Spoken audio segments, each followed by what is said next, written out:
Thanks, Ian. So I'd like to tell you a story about these two people right here. This person in the middle, this is Professor Smith. She's a university professor. The person in the lower left-hand corner, his name is John. John is one of Professor Smith's students. Now, I want to tell you this story. Before I do, I want to promise you two things. Number one, there's a happy ending to this story, so if it gets scary in the middle, don't worry. And number two, I am not at all going to talk about my artistic ability. Right? Okay, so first let's start talking about Professor Smith. Professor Smith works at a university. She's well respected by her peers. She does a lot of important research. She's also well respected by her students. She challenges them. She respects them. So she spends a lot of time doing teaching and research. This is her job. And she does a really very good job at it.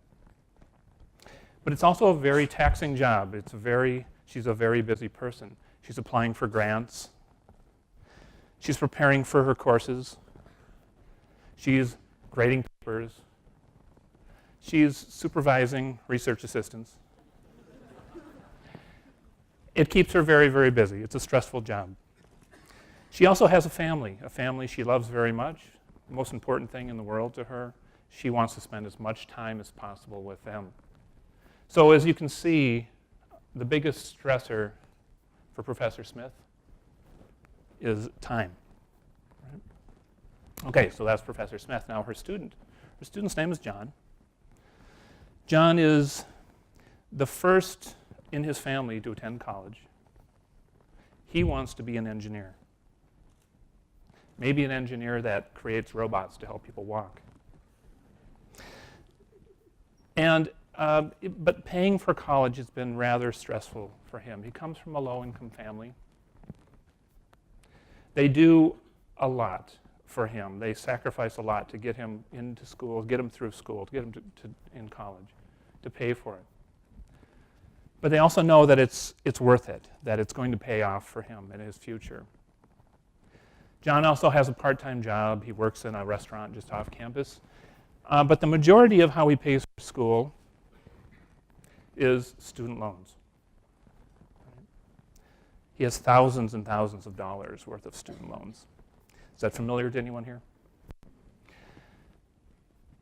In fact, in the United States, there is over $1 trillion of outstanding student loans right now, student debt. Compare that to credit card debt in the United States, only $850 billion. Student loan debt is higher than credit card debt. Can you believe that? And it's increasing by $250 million every day. So John needs to be really careful with how he spends his money. He lives at home in their apartment. This is how he gets around town. This is where he shops for clothes. This is what he eats, right? Is this familiar to anybody here? Yes. So you can see that the biggest stressor for John is money, right? Okay, so now we know these characters pretty well, and they should be somewhat familiar, I think. Let's take a look into how they prepare for the upcoming semester.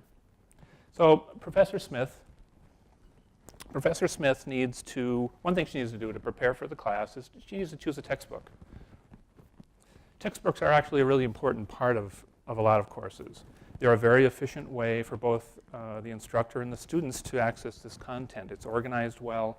It's a mainstay of a lot of courses in any university. And she chooses textbooks based mainly on their quality. They have to be good, right? They have to be accurate. They have to be up to date. They have to meet the needs of her students. She doesn't have a lot of time, right? So how does she, and there are a lot of textbooks out there. She can't read each one front to back, cover to cover. So she relies a lot on her peers to suggest to her textbooks that they think might work. So she can narrow it down a little bit and then use that expertise of her peers, other faculty, to judge the quality. Then she looks at them and she can make the decision. So Professor Smith, for her class, she selected these 2 textbooks. She says she's not thrilled about either one of them, but they'll be okay. The one on the left, it's missing several concepts that she knows are really important to her students.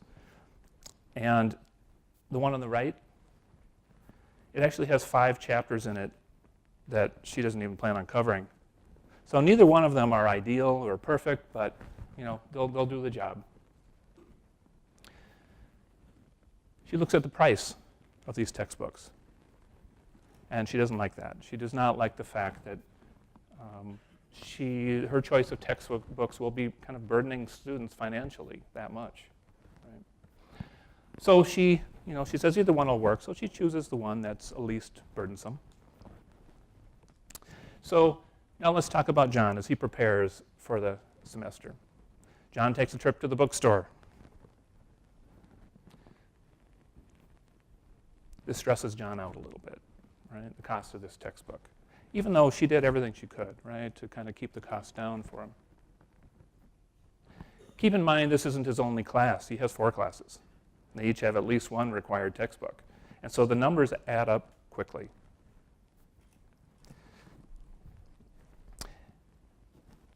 In fact, in the United States, students can expect to pay about $1,200 a year in course material costs, according to the College Board. So John's a little put in a spot here. He needs to figure out what to do. But he isn't happy about this. And neither are his classmates. And let's hear from a few of them here. I think they're really valuable, but the cost is just a little too much for students who are already paying a lot for tuition. Find a way to make costs more manageable because tuition's going up, everything's going up, cost of living's going up, and textbooks are going up. There is definitely a value to them, but maybe not for the cost that we pay for them. I mean, I guess professors are trying to provide students with books that are reasonable, but I mean, there are some textbooks that are just they're just way too pricey. Just feel like they're really overpriced. Yeah. I get frustrated when you have to buy a book that's expensive that you don't use.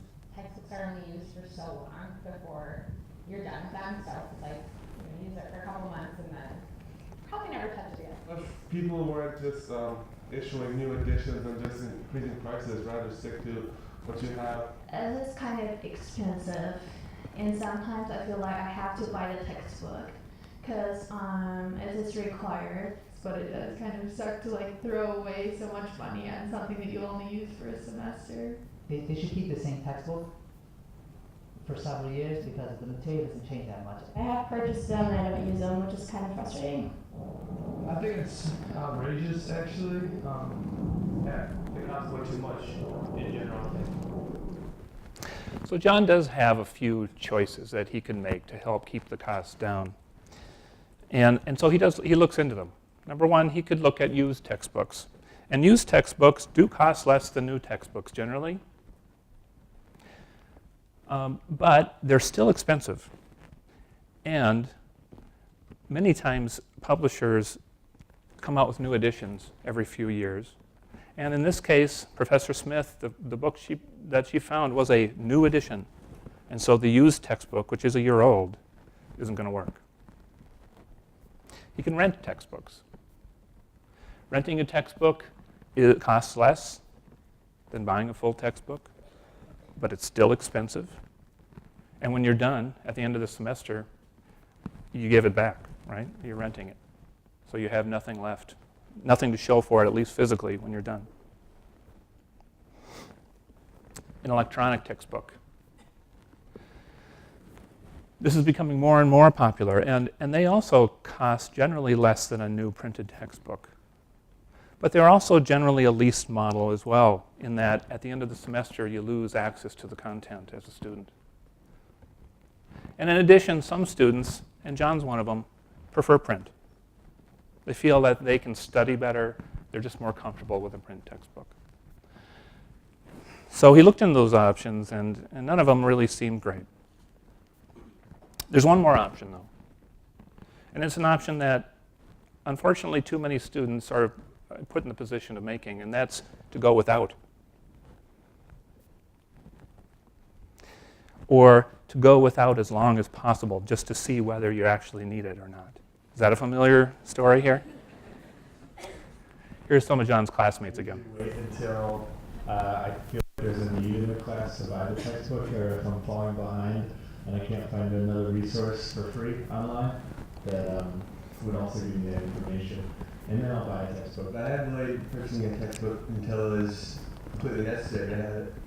Yes, I have. Unfortunately, I had some troubles because of it. Textbooks are obviously something that you really obviously need in order to do well in a class. You know, you need to have that textbook, and because it costs so much, I think a lot of people have problems getting the required text, and therefore they struggle in classes they shouldn't necessarily struggle in. And in a national survey by the U.S. student public interest research groups, they showed that 7 out of 10 students surveyed said that sometime during their academic career they did exactly that. They did not purchase a textbook, a required textbook, because of the cost. Now, no one intentionally is putting students in this position of having to choose between financial burden and academic success, but it's where we are. Certainly, Professor Smith doesn't want her students to be in that position. So, what do we need to do here? What would be ideal? Well, ideally we'd have a textbook that Professor Smith could take things out of and put things in, remove chapters, put in her own content. And then ideally, this textbook wouldn't cost very much at all, if anything.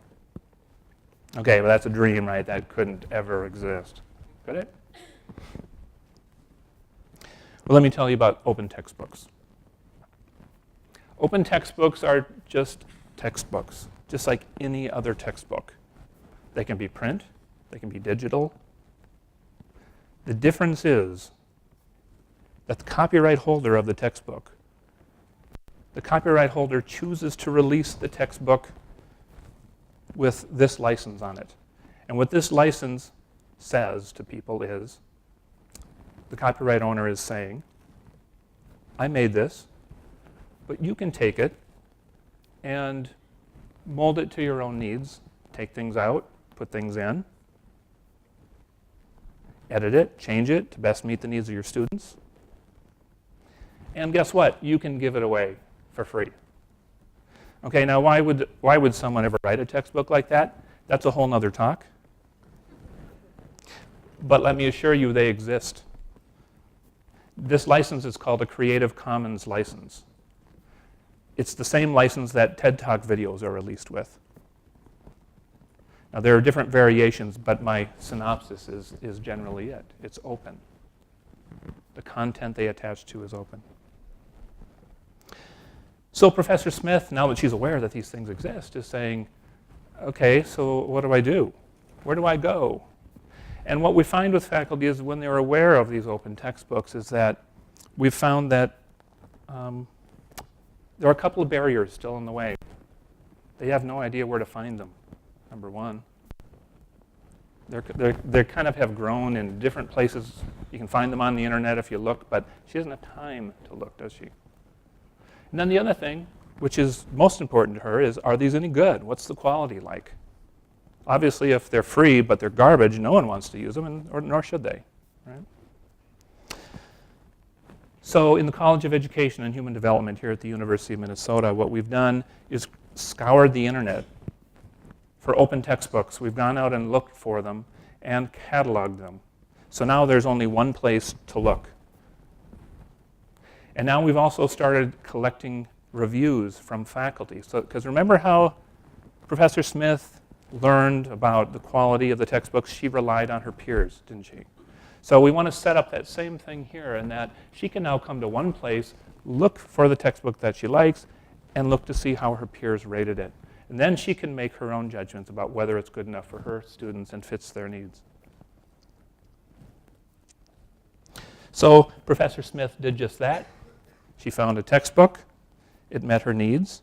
She especially liked the fact that she could take things out, put things in, because it wasn't quite perfect when she found it.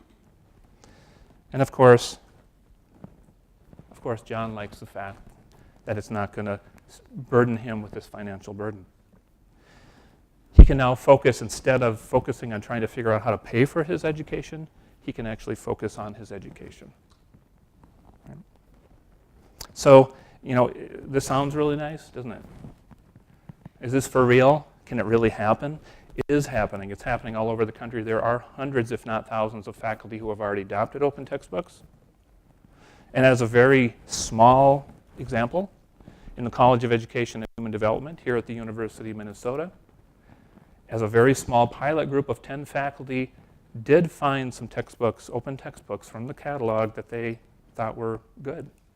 And they adopted them and used them in their class this year, this academic year. And in 1 year, they saved their students almost $100,000, potentially $100,000 in textbook costs.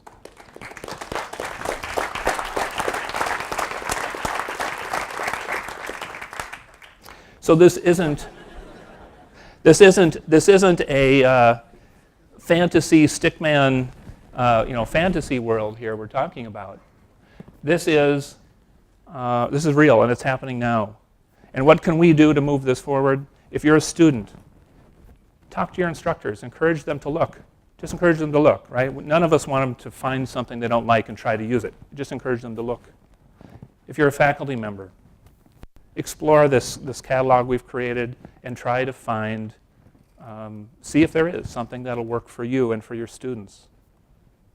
And if you do find something, adopt. Because all of us want our students to be successful. Thank you very much.